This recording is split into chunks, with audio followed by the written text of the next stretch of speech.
നാമത്തിന് മഹത്വം, ഭൂമിയിൽ സന്മനസ്സുള്ളവർക്ക് സമാധാനം. ശശികല പോലിതാ ചേലുള്ളൊരു പൂമ്പൈതൽ കേട്ടു ശീലവാരി ചുറ്റി പുഞ്ചിരിതോറും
നമ്മുടെ തലകളെ വണങ്ങി നമുക്ക് പ്രാർത്ഥിക്കാം.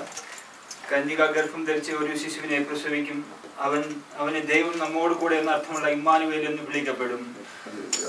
2000 വർഷങ്ങൾക്ക് മുമ്പ് അങ്ങ് ബേത്ലഹേമിലെ കാലിത്തൊഴുത്തിൽ പാപികളായ ഭേദങ്ങൾക്ക് വേണ്ടി മണ്ണിടത്തിൽ വന്ന് പൂജാതനെ ഞങ്ങൾ ഉണ്ണിയേശുവെ ഞങ്ങൾ അവിടുത്തെ സ്തുതിക്കുന്നു, വാഴ്ത്തുന്നു. ഈ ഭവനത്തിൽ കടന്നു വരുവാനും അവിടുത്തെ തിരുനാമ കീർത്തനങ്ങൾ പാടി സ്തുതിക്കുവാനുമായി അടിയങ്ങൾക്ക് തന്ന ഈ സമയത്തെ ഓർത്ത് ഞങ്ങൾ സ്തുതിക്കുന്നു. കർത്താവേ, ഞങ്ങൾ പലവിധ ജോലി വേല കാര്യങ്ങളൊക്കെയുമായിരുന്നു. അവിടുന്ന് വിടിവെച്ച് ഞങ്ങളെ ഈ സന്തോഷത്തിന്റെ സമാധാനത്തിന്റെ ദൂതും പേറി കുടുംബത്തിലേക്ക് കടന്നു വരുവാനും കർത്താവേ, ഈ കുടുംബത്തെ അവിടുന്ന് ധാരാളമായി അനുഗ്രഹിക്കണമേ. ഈ കുടുംബത്തിലെ നാഥനെ ഓർത്ത് പ്രാർത്ഥിക്കുന്നു. അവർക്ക് ദാനമായി നൽകിയിട്ടുള്ള ഞങ്ങളെ ഓർത്ത് പ്രാർത്ഥിക്കുന്നു. കർത്താവേ, അവർക്ക് പഠിക്കുവാൻ ബുദ്ധി ഞാൻ അവർക്ക് കൊടുക്കണമേ. കർത്താവേ, ഞങ്ങൾ ചെയ്തു പോയിട്ടുള്ള എല്ലാ തിന്മകളെയും അവിടുന്ന് പൊറുക്കണമേ. നേവ കർത്താവേ, ഞങ്ങൾ ആർക്കൊക്കെ ഓർത്ത് പ്രാർത്ഥിക്കുവാൻ കടപ്പെട്ടിരിക്കുന്നവരെ എല്ലാം ഓർത്ത് പ്രാർത്ഥിക്കുന്നു. നാഥ കർത്താവേ, ഞങ്ങൾ ചെയ്തു പോയിട്ട് എല്ലാ തിന്മകളെയും അവിടുന്ന് വിടുവിക്കണമേ. കർത്താവേ, ഇവിടെ കൂടിയിരിക്കുന്ന ഓരോ വ്യക്തികളെ ഓർത്ത് പ്രാർത്ഥിക്കുന്നു. കർത്താവേ, ഞങ്ങളുടെ ചെറിയ സമൂഹത്തെ ഓർത്ത് പ്രാർത്ഥിക്കുന്നു. അതിനെ ബലപ്പെടുത്തുവാൻ കർത്താവേ, അവിടുത്തെ കരങ്ങൾ ഞങ്ങളുടെ മേൽ പ്രവർത്തിക്കണമേ എന്ന് പ്രാർത്ഥിക്കുന്നു. ഞങ്ങൾ ആത്മീയതയിൽ വളർന്ന കുഞ്ഞുങ്ങളായി തീർത്തുകൊണ്ട് അവിടുന്ന് കാത്തു പരിപാലിച്ചു കൊള്ളണമേ. എല്ലാവിധമായ ആവശ്യങ്ങൾ അവിടുത്തെ തൃപ്പാദം ഞങ്ങൾ സമർപ്പിക്കുന്നു. നാഥ, അവിടുന്ന് ഞങ്ങളെ പഠിപ്പിച്ചതായ പ്രാർത്ഥന കർത്താവേ ഞങ്ങൾ അവിടുന്ന് എത്തിയൊല്ലുന്നു. സ്വർഗസ്ഥനായ ഞങ്ങളുടെ പിതാവേ, രാജ്യം